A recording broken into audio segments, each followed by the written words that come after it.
Salut and good afternoon. If you haven't got your headphones on, please put them on. I apologize, I cannot speak in Romanian. Next time I visit, I promise.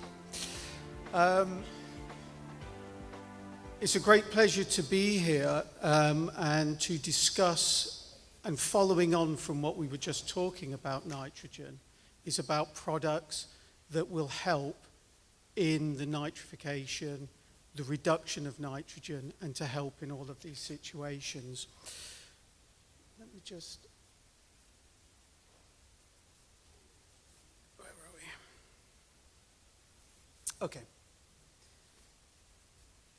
Perhaps if we can start really talking about the company eCoCulture.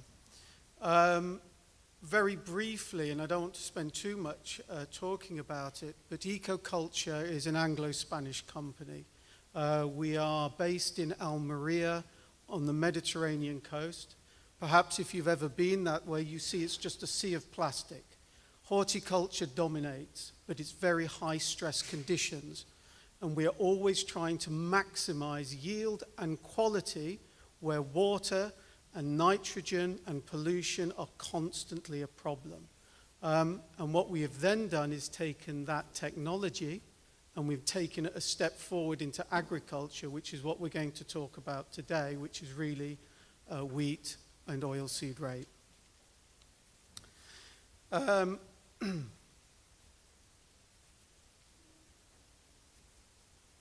What we would like to say also is that where we talk about fertilizers, we are really talking about speciality fertilizers.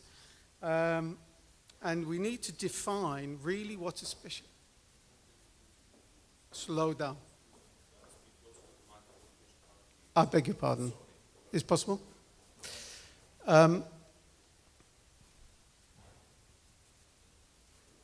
What we're trying to do with speciality fertilizers is we're not particularly interested in maximizing yield. We assume that most farmers and growers understand the basic agronomy of their soil. What we are really looking for is to get specific outcomes, and we'll talk about that. We're really looking to maximize quality. Is it okay?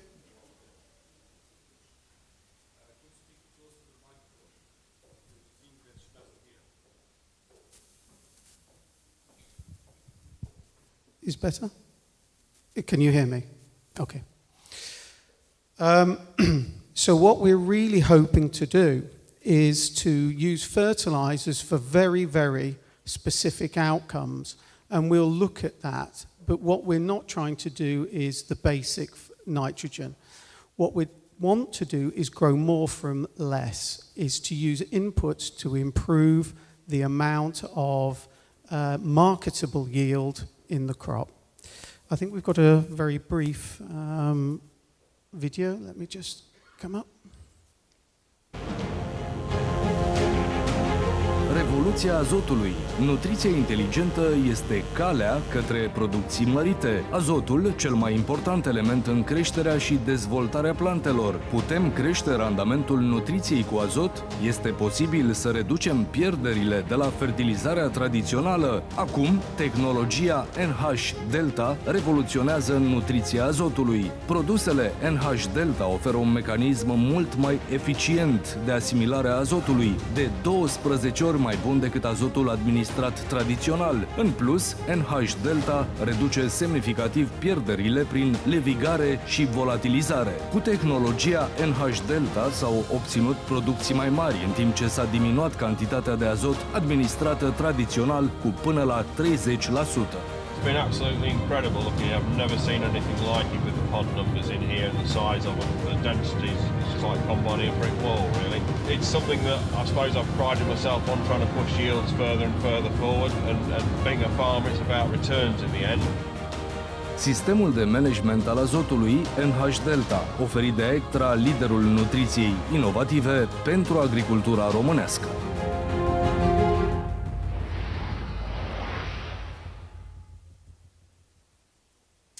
Okay, we'll come back to many of those themes through this presentation.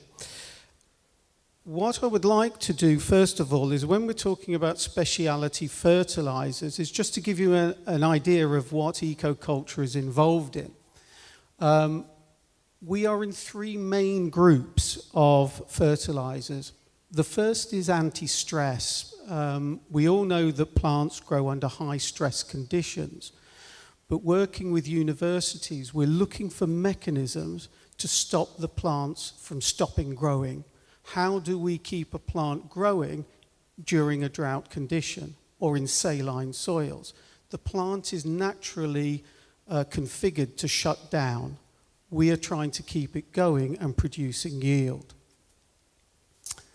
The other part we are looking at is functional fertilizers.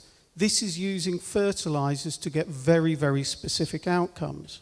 So, for instance, a product like CalFlux, which is a special formulation of calcium, we're not interested in calcium fertilizer, but we're trying to get better skin finish, better bricks and sugar in the fruit and vegetables, but also to get more flowering and more pod set in things like oilseed rape.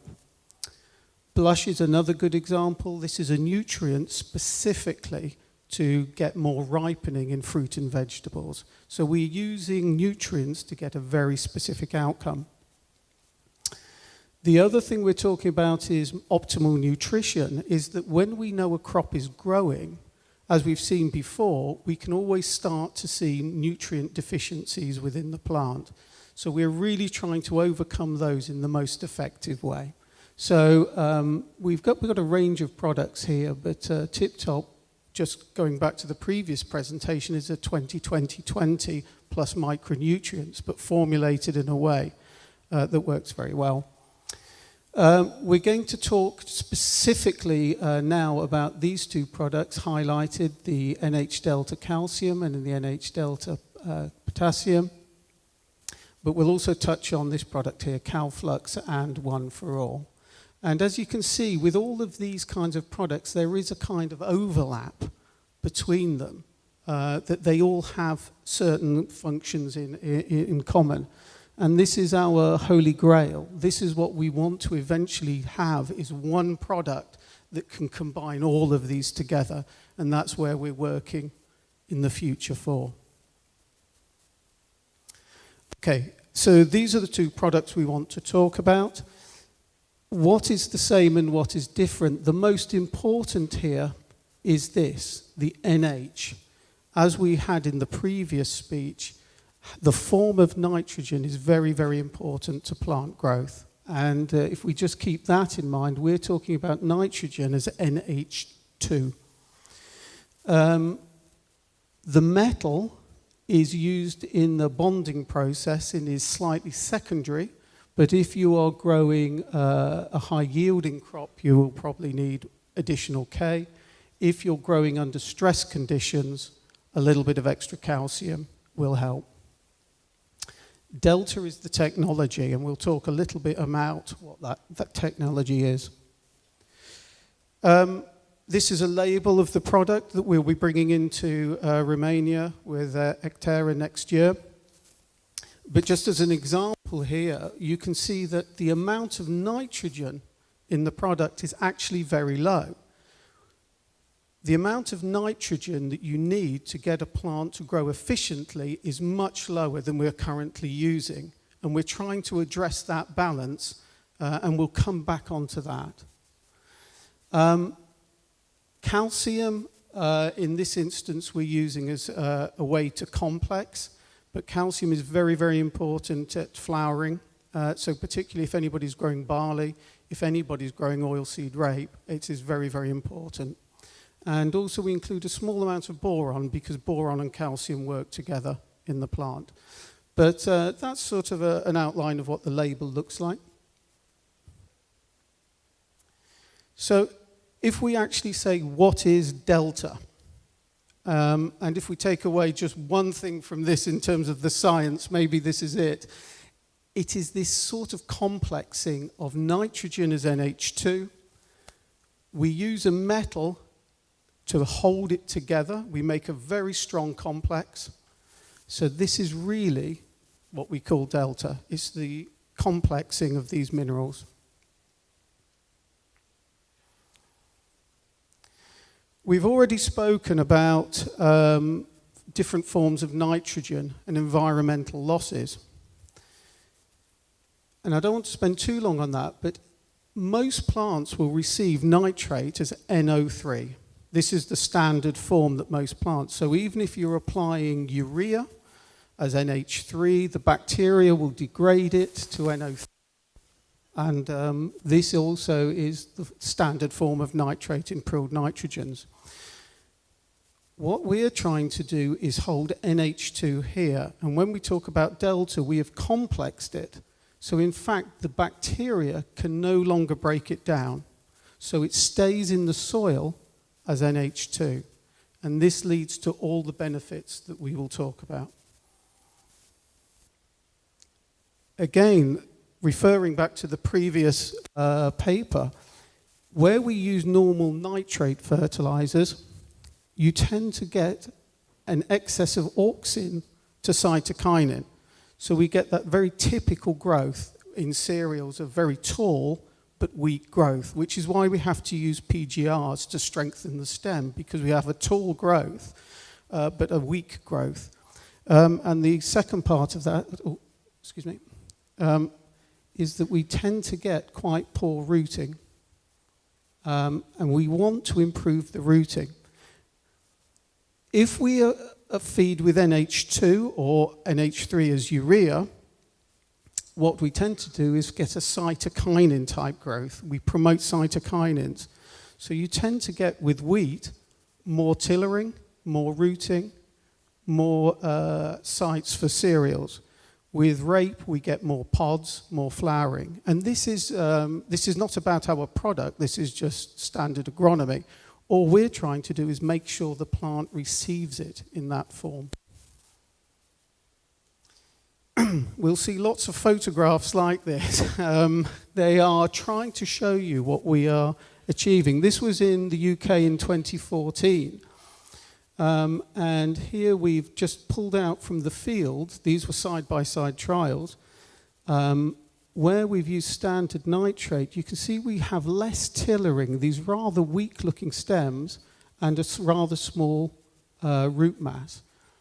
Now, under normal conditions and everything is perfect, that's fine. As soon as we have a stress where the plant is growing under difficult conditions, then we see the yield suffer.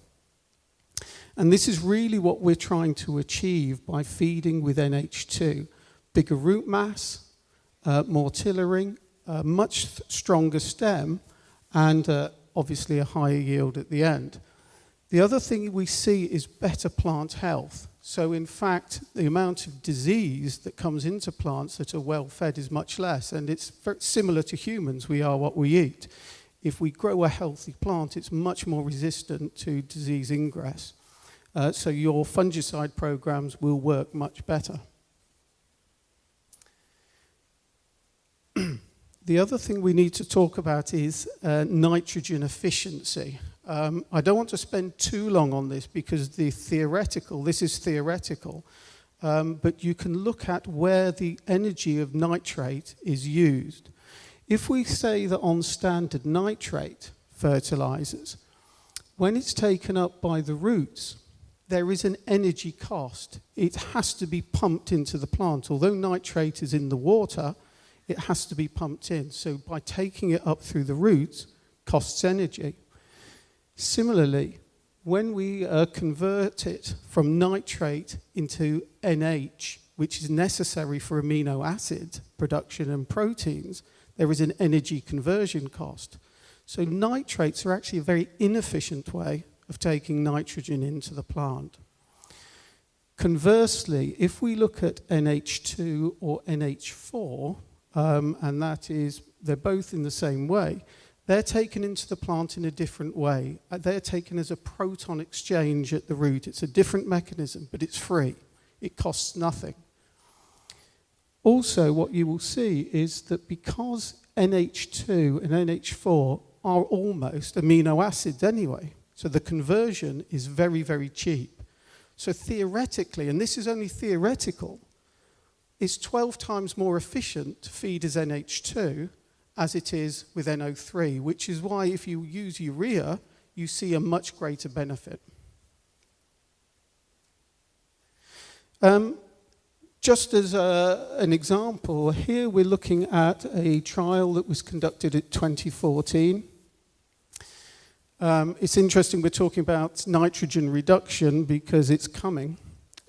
Here we were using 210 kilograms of nitrogen, and this is an experimental plot. We got around about 9.2 tons per hectare yield. Where we reduced the nitrogen by 1/3, so we've gone down to 140 kilograms of nitrogen, our yield has dropped to around about 8.8 tons.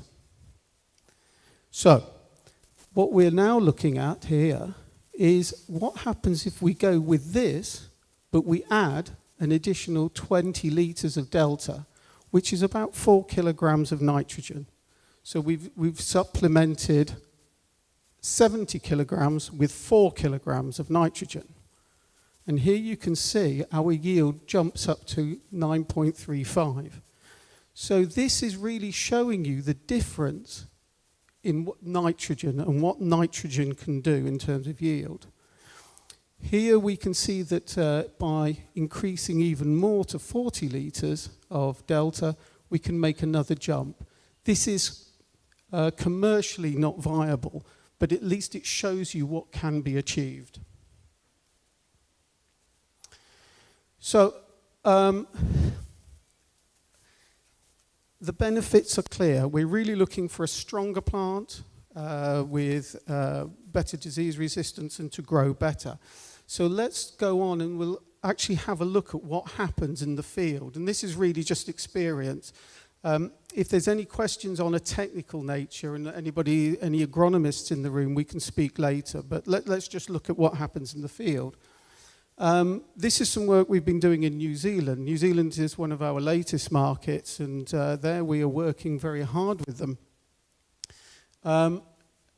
The interesting thing here is, this is, by the way, this is on the South Island. This is the Canterbury Plains. It's very fertile, flat land, very good lands in New Zealand. But they've got two major problems.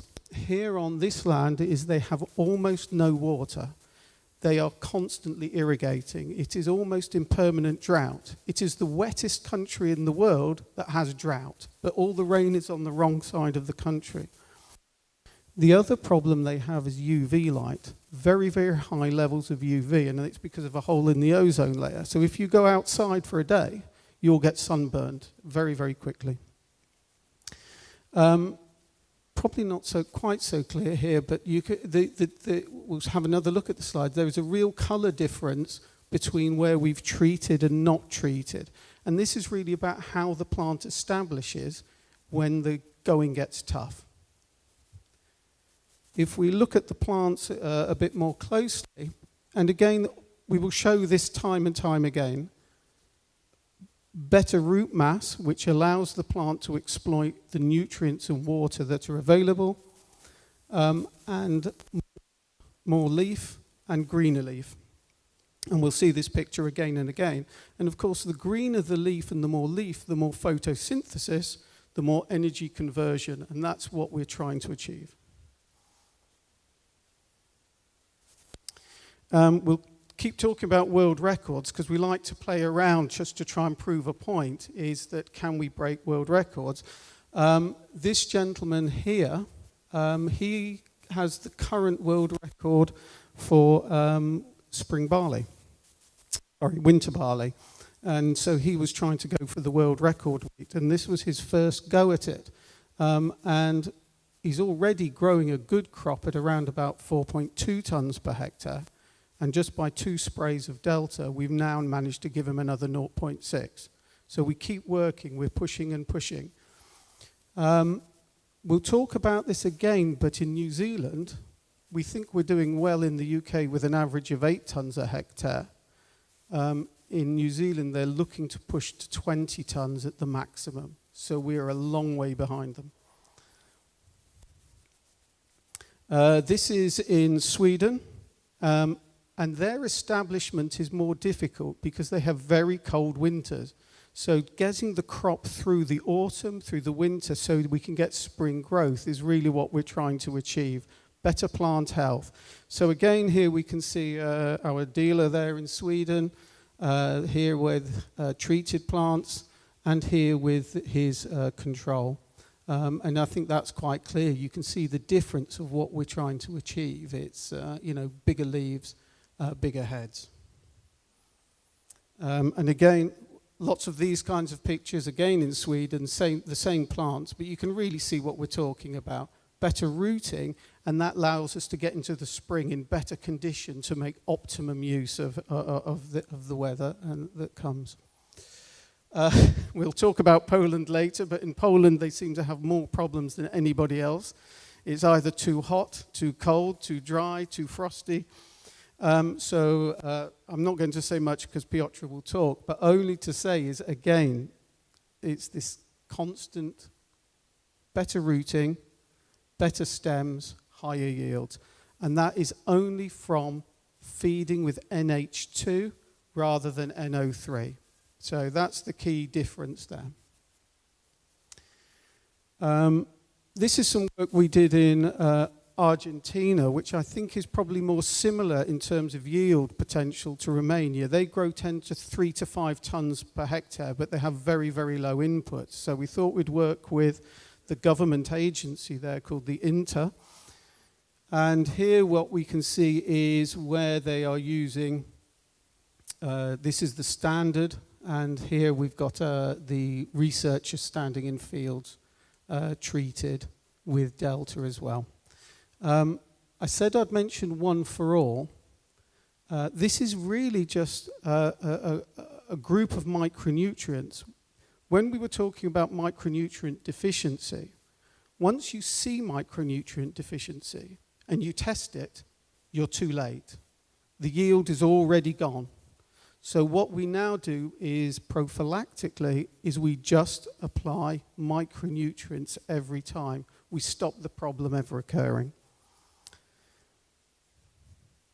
What we see is in yield terms, in biomass terms, and this is the key thing, is the more biomass you make, the higher the yield.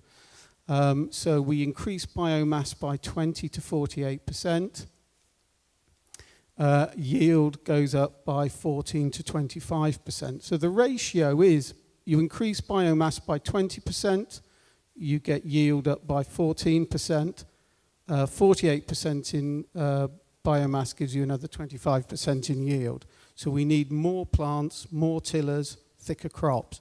But we need the thicker crops at the end of the season, keep the crops greener longer, not too dense at the beginning.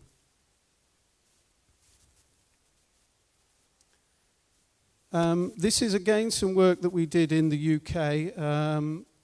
What I really want to do here is talk about a slightly different approach than most people do.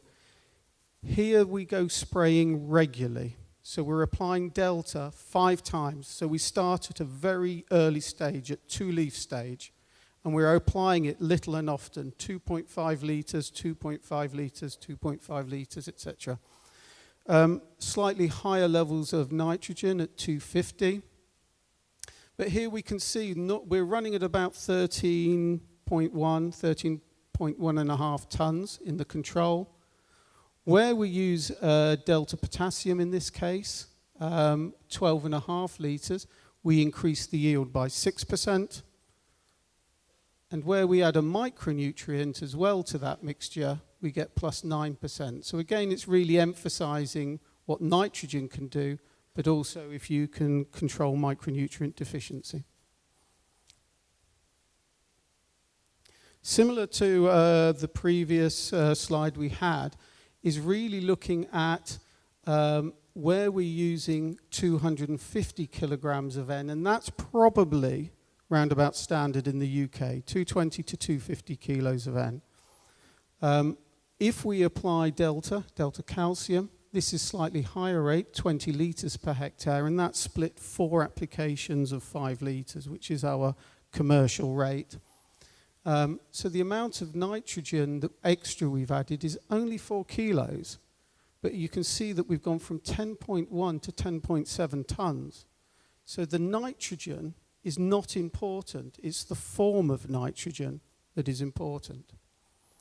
Here we've done the opposite, where we've dropped the nitrogen by 20%, so we've gone down to 200 kilograms of nitrogen, but including delta, and we're at about 10.3 tons.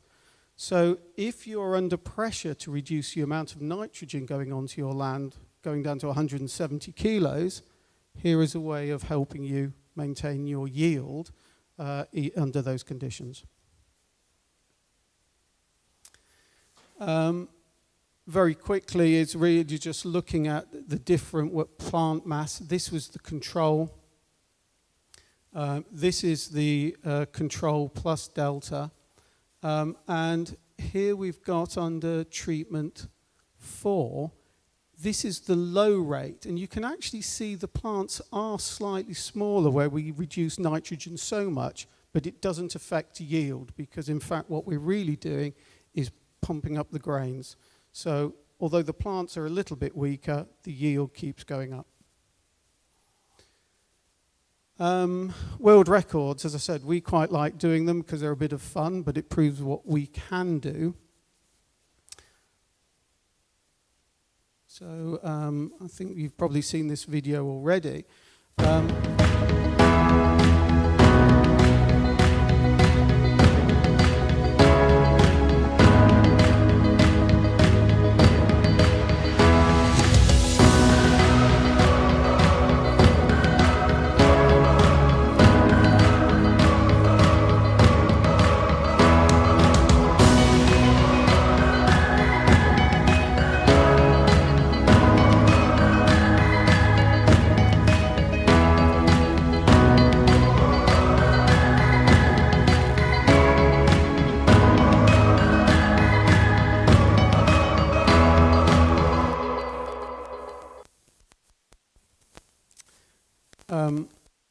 The gentleman in that video is Mr. Tim Lammerman. He's a farmer in Lincolnshire, which is on the east coast. Again, quite a dry county. His land is actually quite poor. His land would be classed as grade 2. But he is a very, very forward-thinking grower. He uses everything to grow as best as he can. So interestingly, even where we had that world record, he was reducing his seed rate so he could improve tillering and then improve head count. So he does a lot of counterintuitive things. So we've worked with him and we've learned a lot. But if we look at the history of what we tried to do, we first tried to get a yield, and we got 14.31 tons per hectare, which we were very pleased at, not a world record.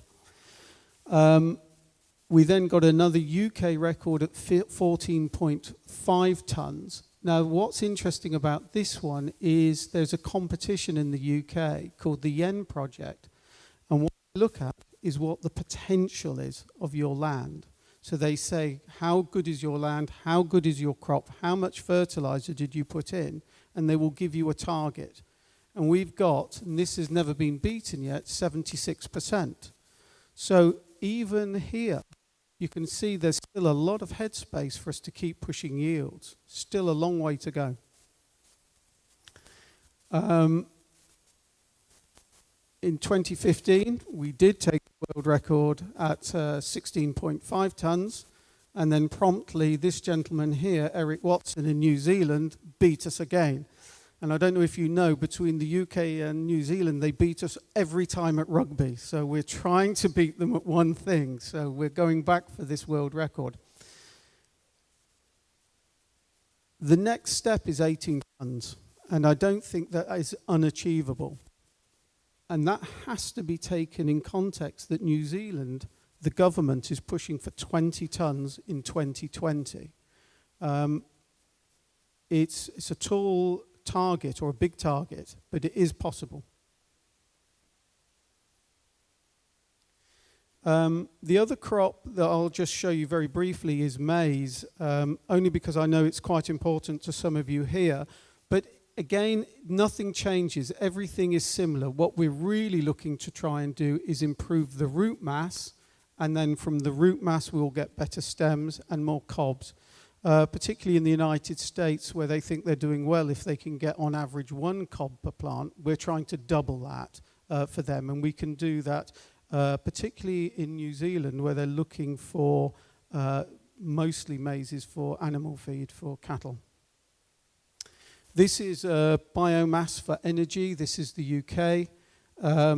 This is where the standard was 150 kilograms of nitrogen, and you can see the big difference where we've used Delta, and again, one for all, where we can really push forward those yields of 30%. Finally, the other crop that I believe you're interested in is oilseed rape, and we've done some work. Sorry, is that better? Hello? Yeah. Again, this gentleman here, Tim Lammerman, he's been working with us on oilseed rape. And you can see what we're trying to do, maybe not quite so clear here. This is a neighbour's field. Is we're just trying to get more flowering down the stem. And the more flowering we can get, obviously the more pods we can set. And I think we'll talk about this, but calcium, the product CalFlux, is absolutely essential. Calcium at this point is really, really important. Here, this is just from Poland, a photograph, and again you can see.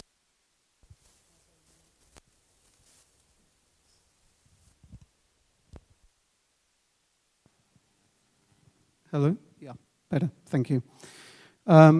Here you can see where we've got much more pod set where we've treated compared to where we haven't. And that's what we're really looking for. And again, that's purely nitrogen feeding. This was some trials we did in 2015. And here you can see where we've used the control. We've only got around about 4.65 tons. And there where we use Delta, we're around about 5.25 tons. But again, the amount of nitrogen we're talking about is very, very low. It's only 12.5 litres. But it's multiple applications throughout the growing of the crop. We keep it fed. The other thing that we see is that in terms of output, the amount of nitrogen per ton of crop decreases. And so if you're trying for environmental reasons to improve your profile, rather opposite to as you might think, the higher your yield, the lower the amount of nitrogen per ton. It works very well with some supermarkets. Very quickly, this is not really rape, but just brassica seedlings, and it's really just to show you the same effect we're trying to achieve at the early stage. This is 1 week later after treating a tray looking like that. We get much thicker leaves, much more photosynthesis, much more establishment, which you can see in the root mass as well. I'll ignore that one. And again, world records. This is what we're trying to do. In 2014, we went for a record and we got it, 6.14 tons. We broke it again in 2015, 6.7 tons. Guinness, who said they were not, do you have Guinness Book of Records? Yes, of course. They weren't interested in oilseed rape, so they've now said the new world record will be 7 tons. So that's our next target, is to try and reach 7 tons a hectare. But we know in this field, this is where we got our record at 6.7. At this top end of the field here, the yield monitor in the cab was hitting 9 tons per hectare. So we know the potential is very, very much higher even than 7. So we've got a lot of work to go on oilseed rape. It's still almost a weed, and we've got to think of it much more as a finished crop. Okay, finally, really just saying what we're going to be doing from now on is that thanks to Aectra, we will launch these products here in Romania in 2018. If anybody's interested in doing some trials, we've got some products arriving next week. So put your hands up and Dan will sell you some. So that's the advertising. We will be looking at doing very specific recommendations for conditions here in Romania. So we'll be working with you as farmers and with Aectra. So actually, that's the end of my little section.